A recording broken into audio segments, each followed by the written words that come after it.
por exemplo, o que é este ambiente da Rede Globo? O que essas pessoas pensam? Como é que alguém faz para subir na vida dentro da Rede Globo? Para quantas pessoas tem que dar? Pouco importante se você é homem ou mulher. Existe algum romance que trata disso? Existe algum filme que trata disso? Fala, como? Não tem nenhum. E, no entanto, isto é um fator que decide a nossa realidade e o nosso imaginário está totalmente deslocado disso. O que é a vida, vamos dizer, nas redações de jornais? O que é a vida dentro da militância política? Qual é a troca de favores? Quem come quem? Quanto dinheiro o sujeito leva? Você não tem uma obra de ficção que retrate isto, meu Deus do céu. Então, é claro que, vamos dizer, a mentalidade das pessoas é formada, vamos dizer, pelo imaginário social. E o imaginário social é produzido pelos artistas, meu Deus do céu. Como a arte foi toda instrumentalizada para servir a PT, PCdoB, essa coisa toda, então agora só pode ser propaganda, não pode ser mais expressão artística. Não, você não pode mais ter o contato direto com a realidade e expressar, como dizia o Saul Bellow, as impressões autênticas. Resultado, você cria uma multidão de deformidades mentais, né, que não acaba mais. E essas deformidades mentais, elas podem ser úteis, né, dentro de certos projetos políticos. Não que todos sejam uma militância organizada, é claro que não. Tá certo? Mas, por definição, o idiota útil é idiota demais para saber que é útil. Tá certo? Então ele acredita piamente que ele está falando, ele está expressando sua opinião livremente. Por que ele acha que a sua opinião é livre? Porque ele não tem capacidade de rastrear a origem das suas ideias. Então ele não sabe de onde vieram, ele acredita que é tudo aquilo que saiu espontaneamente do seu coração. Não é isso? Ao passo que um breve exame da origem das suas ideias já mostra que é muito difícil você ter uma opinião própria. Você sempre está jogando com elementos que estão em circulação na sociedade. E qual é a sua possibilidade de livre escolha? Para o cidadão comum é quase nula. Porque além das alternativas que são oferecidas diariamente pela mídia, pelo meio universitário, ele não conhece outras. Então ele vai seguir essa que é o que tem e vai achar que aquilo é a expressão mais pura da sua liberdade individual. Então esta é a situação na qual nós estamos vivendo. Quando você lê, por exemplo, o romance de Graciliano Ramos, Graciliano Ramos é um homem de classe média, que até subiu na vida de maneira relativamente precoce. Ele foi prefeito da sua cidade, era um homem que tinha uma boa situação, mas que se expressa na língua da luta de classes, né? Mas que percebe também toda a ambiguidade da sua situação de classe média. E quando você pega, por exemplo, o grande romance dele, que para mim é São Bernardo. São Bernardo é o conflito entre um senhor de terras, que é um sujeito, um homem violento, vulgar, egoísta, e a esposa dele, que é uma professorinha, portanto não é uma proletária, ela é uma pessoa da classe média relativamente baixa, mas uma pessoa de cultura, tá certo? Então, o proprietário de terras ali aparece não como inimigo dos seus empregados, mas como inimigo da intelectual, que era a mulher dele, tá certo? Então, nesse sentido, você via que o intelectual, como um tipo marginalizado na sociedade, que não... Você sabe que a situação, vamos dizer, do escritor, do jornalista no Brasil sempre foi uma coisa precária. Então, naturalmente, ele se sentia aliado dos mais pobres, tá certo? E, como tal, ele expressava o seu drama na linguagem da luta de classes e da luta dos oprimidos. Até certo ponto, até aquela época, isso era muito autêntico, era muito verdadeiro, tá certo? Nas décadas seguintes, isso se falsifica de maneira mais completa, porque toda esta gente se torna a elite mandante, né? E continuam chorando como se fossem os coitadinhos. Então, isso significa que a literatura de esquerda no Brasil acabou, porque esta nova visão falseada, na qual, além de você dissolver o perfil das classes, ainda entra outros elementos, como gaysismo, feminismo, abortismo, etc., que só pertencem à luta proletária de maneira metafórica e quase inconcebível, né? Quer dizer, até parece que é o proletariado, são as mulheres proletárias que estão querendo abortar e não as estudantes de classe média, né? E as mulheres ricas, né? Então, quer dizer, tudo isso se confunde para fazer do imaginário esquerdista um conjunto simbólico eminentemente deslocado da situação real da sociedade. Então, ele consegue se expressar ainda através de discursos políticos, de propaganda, etc., mas não da arte. A arte, a expressão artística, ela depende de uma sinceridade profunda. Claro que a sinceridade artística não é a mesma coisa que a sinceridade pessoal nas relações humanas, mas ela existe e ela é uma exigência fundamental da arte, aquilo que dizia o Saul Bellow, quer dizer, os artistas, os escritores, trabalham com impressões autênticas. Se eles vão pegar apenas um chavão político, acabou a representação artística. Você pode criar, vamos dizer, um discurso de propaganda, mas você não vai fazer um belo romance, um belo poema, acabou. Então a literatura de esquerda no Brasil acabou. Tá certo?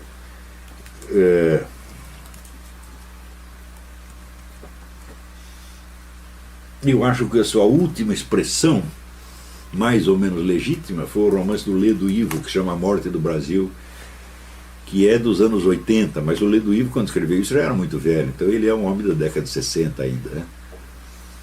Depois disso, acabou. Aparecem outras... por exemplo, o pessoal menciona muito um conto do Rubem Fonseca, que se chama O Cobrador, né? Que é o sujeito que se considera um cobrador da dívida social. Mas o Rubem Fonseca é um tremendo reacionário, né? E a visão que ele tem da sociedade certamente não coincide com a da esquerda, né? E como essa é, vamos dizer, a imagem literária do Brasil, então, acabou, então nós estamos vivendo em plena época do discurso totalmente deslocado da realidade. A realidade da vida social, da vida de todos os dias, ninguém está sendo capaz de expressar, porque ela se tornou tão complexa e tão miserável ao mesmo tempo que não há como expressá-la. Só o que sobrou foram os estereótipos e a linguagem, vamos dizer, da propaganda política a favor ou contra. Não é isso? Então, você vê também que quando o pessoal da direita fala, quase sempre o discurso deles também é deslocado em relação à situação da sociedade. Por exemplo, a famosa defesa da família, né? Eles estão defendendo a família como princípio, mas o processo no qual estamos envolvidos não é a destruição da família como um princípio, é a destruição da sua família, a preservação da família deles. Então é isso que ninguém fala. Olha, Lula e Lulinha. É uma transmissão patriarcal. É o poder de um que vai passando para o outro, pô. E vai ter o neto Lula, o mini Lulinha, e depois o mini micro Lulinha, e assim por diante. Vai ter casamento gay ali? Fala, de jeito nenhum. O casamento gay acaba com o poder do patriarcado, meu Deus do céu. Vai ter casamento gay na família dos outros. Então, a defesa da família como princípio é fazer buraco na água. É um discurso totalmente deslocado do que está acontecendo realmente. Não é isso? Agora, por exemplo, a mudança do panorama estético visual do Brasil nos últimos 40 ou 50 anos. Isso começou ainda no tempo dos militares. Ou seja, a destruição da beleza do Brasil. É curioso que os artistas deveriam ser sensíveis a isso, mas você não tem um único testemunho disso aí. Você pode procurar poemas, romances, filmes, ninguém mostra isso. E isso é a nossa vida de todos os dias, meu Deus do céu. Você experimenta, você pega uma foto de São Paulo nos anos 50, veja como era a cidade, veja como está hoje. A pessoa às vezes usa o termo favelização. Eu digo, eu não sei, porque a favela é mais bonita do que isso. Né? Na favela ninguém vai fazer pichação. Né? Você não tem grafiteiro nas favelas, por exemplo, fazer grafitar lá na cidade. E assim por diante. Quer dizer, os termos não descrevem exatamente o que está acontecendo. E o discurso expressa sempre problemas que são parecidos com a realidade, mas que não são a expressão direta da experiência. Então nós estamos vivendo num estado de alienação total. Outro dia um rapaz botou uma mensagem lá no meu Facebook dizendo que ele ficou na Austrália 35 dias e que ele voltou, evidentemente, daí que ele ficou horrorizado com o Brasil. Bom, eu tive essa experiência várias vezes. Toda vez que eu viajava, ficar um tempo fora, voltar ao Brasil, entrar numa depressão desgraçada. Eu lembro, por exemplo, que eu tinha feito uma viagem aqui de Washington até aqui a Virgínia, eu estava procurando casa, e tudo que eu via era bonito. Né? Daí cheguei lá e tive que fazer uma viagem São Paulo-Santos. Né? E estava tudo quebrado, tudo devastado, parecia que tinha caído uma bomba atômica. E eu pensei, como é que as pessoas conseguem viver nisto? Agora, não era assim 50 anos atrás. Então, algo mudou. Agora, como é possível que a literatura, o teatro, as novelas de televisão não reflitam isso em nada? Porque elas estão preocupadas apenas em repassar estereótipos de propaganda. Então, por exemplo, o problema gay, quando você vê a intensidade com que isso aparece na Globo, você tem a impressão que dos 200 milhões de brasileiros, 199 milhões são gays e estão desesperados porque ninguém os deixa fazer o que eles querem fazer. Tá certo? Então, ou então você tem a impressão que o gaysismo, que o homossexualismo é eminentemente um problema das classes baixas, coitadinhas que são oprimidas. No entanto, todo mundo sabe que você tem muito mais gay nas classes média e alta. Então, quer dizer, o que eles estão tratando como problemas nacionais não são problemas nacionais, são problemas de uma elite. Ou seja, se você quer saber, os problemas da novela da Globo são os problemas da equipe da Globo. São os dramas existenciais deles, que passam como se fossem os da nação. Agora, você compare isto com o interesse que os romancistas, ficcionistas das décadas de 20, 30, 40 tinham em conhecer o povo. Você compara, por exemplo, o conhecimento que o José Lins do Rego tinha da vida diária do povão pobre do Brasil. Ele sabia tudo. O próprio Jorge Amado, às vezes caiu no estereótipo, mas sabia bastante coisa. E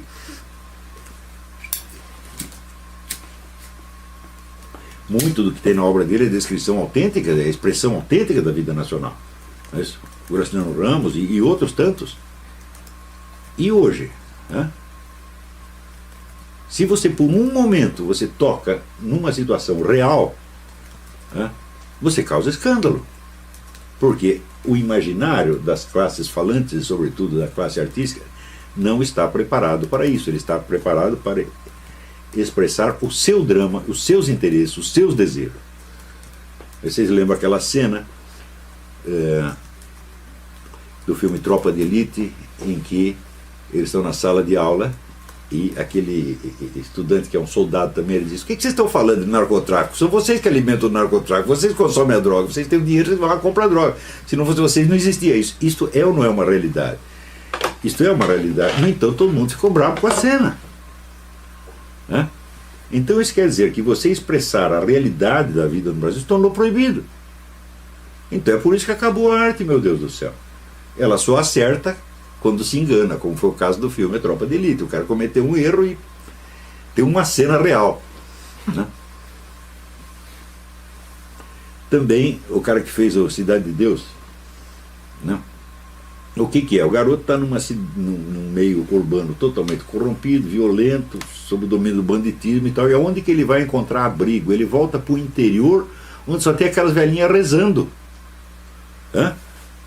Eu assisti e falei, mas esse é o filme mais reacionário que eu já assisti na minha vida. Ele está dizendo, o Brasil moderno é só corrupção e só o que resta de bom são as velhinhas que estão rezando lá no interior. O que é verdade. Cidade de Deus não, perdão, Central do Brasil. Errei. Cidade de Deus eu não assisti. É Central do Brasil. E O que aconteceu? Ninguém comentou que o sentido do filme era esse. Ele disse, esse filme é uma apologia do velho Brasil. Cristão, conservador, né?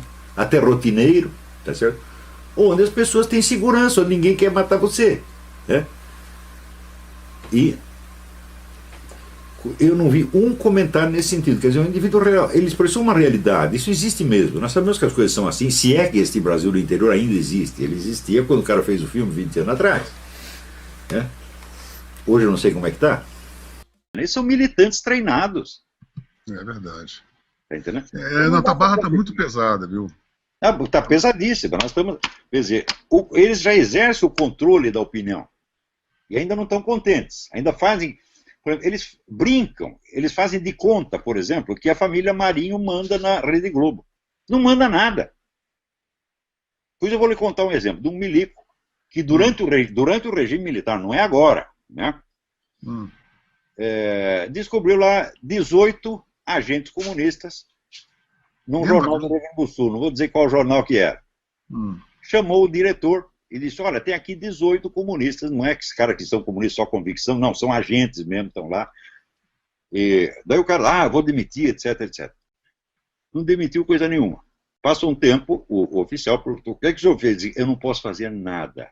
Se eu demitir esses 18 caras, o jornal para. Então, assim, quem manda na redação é o comitê de comunista que está lá dentro. Isso é assim há mais de 40 anos. No tempo dos milicos já era assim. Eu estava lá e eu vi. Eu participei dessas coisas. O pessoal da Globo, por exemplo, os Marinhos, o que é que eles faziam? Eles davam lá um espaço para o Amaral Neto puxar o saco do governo. Então, naquele programa Amaral Neto, eles puxavam o saco, falavam maravilhas do governo. E o restante da programação era só mensagem comunista o tempo todo. Eram novelas de Dias Gomes, né? Dias Gomes, você tinha a comissão ali que avaliava os projetos de novela. Em primeiro lugar, tinha que ser aprovado do ponto de vista ideológico. Se passar do ponto de vista ideológico, então vamos dizer, avaliar do ponto de vista artístico, mercadológico, etc, etc. Era o Dias Gomes e a Janete Claire, militantes históricos do Partido Comunista. Nada no Brasil se faz sem a Rede Globo, que chega a ter 70% da audiência, que é um fenômeno que você conta aqui para o americano, eles acham que você está mentindo. Porque aqui, se você pegar um canal grande, né, CNN, NBC, tem 1, 2, quando chega a 3% da audiência é uma festa. Quer dizer, o negócio está muito mais distribuído, sem falar no rádio. Né? Agora, a Globo é rádio, jornal, televisão, é tudo. Quer dizer, ocupa o espaço inteiro, então é um negócio absolutamente totalitário. E aquilo é uma elite de umas 20, 30 pessoas. 20, que elite? Chamar de elite é até elogio. Né? É um grupo de 20 ou 30 pessoas que determina o que o brasileiro vai pensar, o que vai imaginar, o que vai sentir, e molda as opiniões assim em linha industrial. Né? Então, como é que pode ter um fenômeno desse? Hoje eu vejo que o velho Leonel Brizola tinha razão quando falava da Rede Globo. Ele falava contra esse monopólio, ele tinha toda a razão. Né? Só que era aquele tal negócio, quer dizer, era a esquerda se fazendo de vítima, porque lá sempre foi, todo mundo sempre foi de esquerda, lá só durante o tempo do regime militar eles colaboraram um pouco com o regime militar, porque aí não tinha outro jeito, tá certo? Senão não vinha a verba do governo e tal, então, por motivo meramente financeiro, então dava um certo apoio ao governo, muito limitado, aliás. Mas depois o negócio ficou infestado de esquerdista, então os esquerdistas dominavam a mídia e em seguida gritavam contra o monopólio da mídia. Eles mesmos. Né? Eu lembro que quando era jovem, tinha um amigo que gostava de, quando ia bater em alguém, ele se trancava num quarto e ele enchia o sujeito de porrada e ele mesmo gritava, ai, socorro, não me bata mais, tá? Você pensa, ele está se ferrando lá dentro. Daqui a pouco saía ele inteiraço, o outro estava lá no chão. Então o pessoal da esquerda faz a mesma coisa. Né? A gente vê em todo o Ocidente pessoas religiosas, bem intencionadas, conservadoras, querendo defender a família.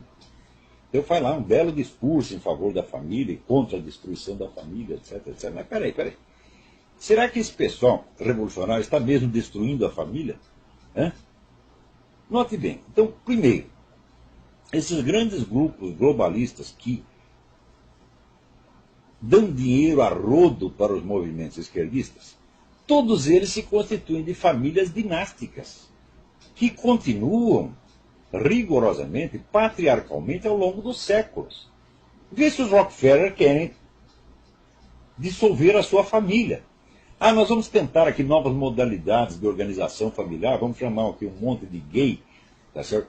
E fazemos aqui uma suruba de 40 homens dizendo que é uma família. Vê se o Rockefeller vai fazer isso. Que nada, meu filho. Educa os filhos direitinho para prosseguir a obra do pai e defender o patrimônio.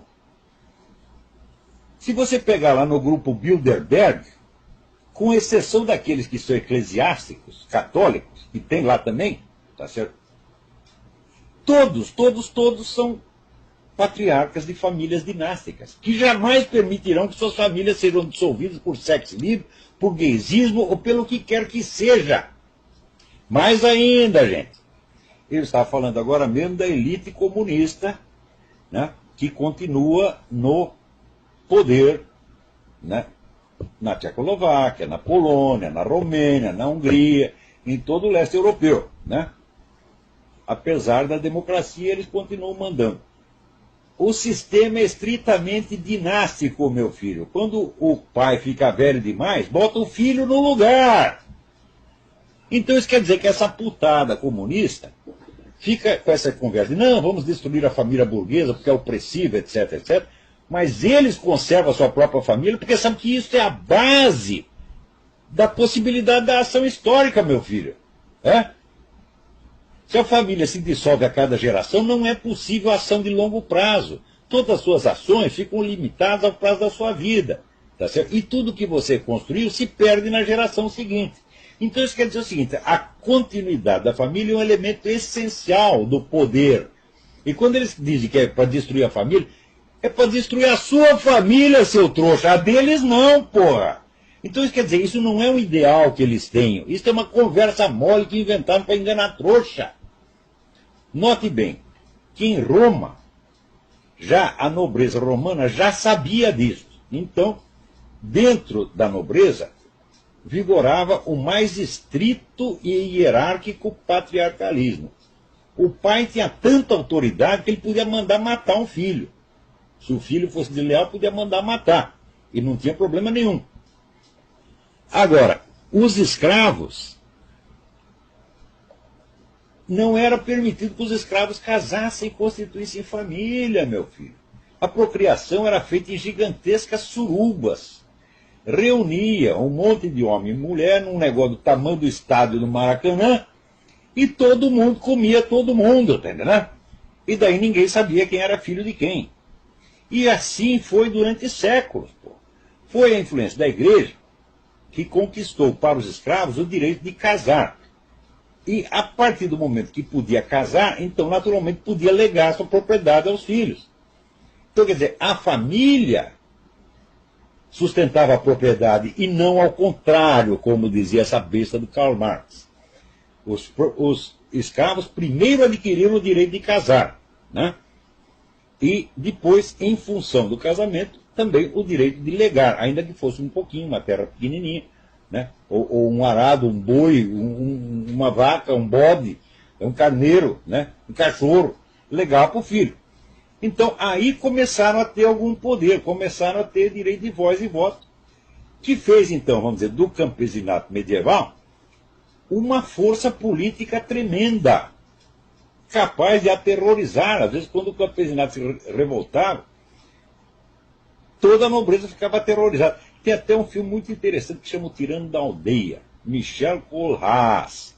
É tirado de uma história de Heinrich von Kleist, do sujeito que primeiro inventou o pedágio. Porque hoje não está tão acostumado a pagar pedágio, você passa numa estrada, paga 10 pedágios, né? O cara inventou, um proprietário de terra inventou o pedágio e lá vinha então o camponês trazendo seu cavalinho, né? Os caras, tem que pagar. Não pago. Daí tomaram os cavalos deles. Eles disseram, tomaram meus cavalos. Daí ele armou uma encrenca, começou a tocar fogo em tudo, aterrorizou metade da Alemanha. Isso era, então, já o campesinato medieval, que tinha consciência de seus bens, consciência dos seus valores, que ele pretendia legar aos seus filhos. Isso tudo começou com a família. Então significa o seguinte, continuidade familiar é poder, sobretudo é poder de ação a longo prazo. Então, os nobres, os senhores, os doutores, os ricos sempre souberam disso, então conservam suas famílias. Conserva sua família e convence o outro. Ô idiota, aqui ó, seu pai está te oprimindo, você destrói a família, né? Leva lá um monte de puta, põe dentro de casa, diz que é sua família, faz uma suruba, né? Chama aí a turma da parada gay e diz que é família, né? Pega lá a sauna, né? Antigamente tinha a sauna do Hotel Danúbio, que era famoso, tem um aluno meu que ia lá e dizia, hoje dei para 40 homens. Né? E, então a sauna do Hotel Danúbio vira o quê? Uma família. São novas modalidades de estrutura familiar, como falam esses patetas da USP, da PUC, esses vagabundos que vocês pagam com dinheiro público para botar merda na sua cabeça, porra, para te ensinar o contrário do que acontece. E você ainda chama de senhor doutor, né? Então, os ricos, os poderosos, inventam essa conversa para enganar vocês. Dissolva a sua família, seja livre. Seja livre quer dizer, desvincule-se da instituição familiar, tá sendo onde tem um pai que pode te legar propriedades, no mínimo vai te legar um nome, vai te legar o fruto dos seus esforços, e se transforma num átomo solto, né, que hoje está indo para a cama com a fulaninha, amanhã com a outra fulaninha, e depois com o fulaninho, e depois com o cachorro, com o gato, com o bode, com o que você quiser, tá certo? E daí você fica sem esse substrato familiar, sem o seu apoio familiar, e você vira mais um átomo solto, enquanto nós aqui somos a força organizada. Quer dizer, a força organizada, unificada, constante, contra um monte de mosquitinho solto no ar. É isso que eles querem, porra! Então você defender, teoricamente, a instituição da família não significa nada, porque você não está discutindo com um idealista utópico que acredita no que está falando. Claro que no movimento revolucionário sempre tem os idiotas úteis que acreditam. Mas os chefes, os líderes, os ideólogos nunca acreditaram nessa porra. Né? Você vai me desenganar que Herbert Marcuse, Max Horkheimer, tá certo? Theodor Adorno acreditavam nessa pataquada, mas o que é isso? Você já viu Max Horkheimer e Theodor Adorno participar de uma suruba? Mas nunca. Tinham suas famílias organizadinhas, cuidavam dos seus bens. Aliás, Max Horkheimer, que vivia falando da exploração capitalista, era o maior explorador capitalista, pagava salário de fome para todo mundo que trabalhava no instituto lá de Frankfurt. Quem conta isso? Herbert Marcuse, que era o único pobre que tinha ali, né? Claro que tinha os funcionários e tal, tinha dinheiro, mas dos intelectuais, o único pobre era o Herbert Marcuse. E o Horkheimer forçava ele a trabalhar, tá certo? Na base do pão e água. Então, vê se algum desses desperdiçou a vida dele, né? Trepando com todo mundo, praticando sexo livre. Mas nenhum é louco, porra! Já diz o mineiro, quem tem cu tem medo. Então o cara quer preservar os seus bens, porque ele sabe que se ele dilapidar o patrimônio, ele mesmo fica impotente, os seus filhos são largados na miséria, totalmente desamparados perante a força do Estado e das grandes famílias que o dominam. Então não se trata de defender abstratamente o valor da família. Trata-se de desmascarar uma operação muito filha da puta, muito canalha, que esses caras inventaram para que só eles tenham família. Como esses caras da nomenclatura toda estão lá passando o cargo de geração em geração. Lá no mundo comunista, vai lá na Hungria, na Romênia, na Polônia, você vai ver exatamente. O negócio é puramente dinástico. Né? Você veja aí o nosso amigo Alexandre Dugin, que é filho de gente da KGB e agora é o ideólogo da KGB e vai criar outro filhinho para trabalhar também na KGB, assim por diante. Né? Agora, os outros, eles convencem, desfaça a sua família, joga tudo pela janela, né? Arrume 15 amantes, põe tudo lá dentro e diga que a suruba é família.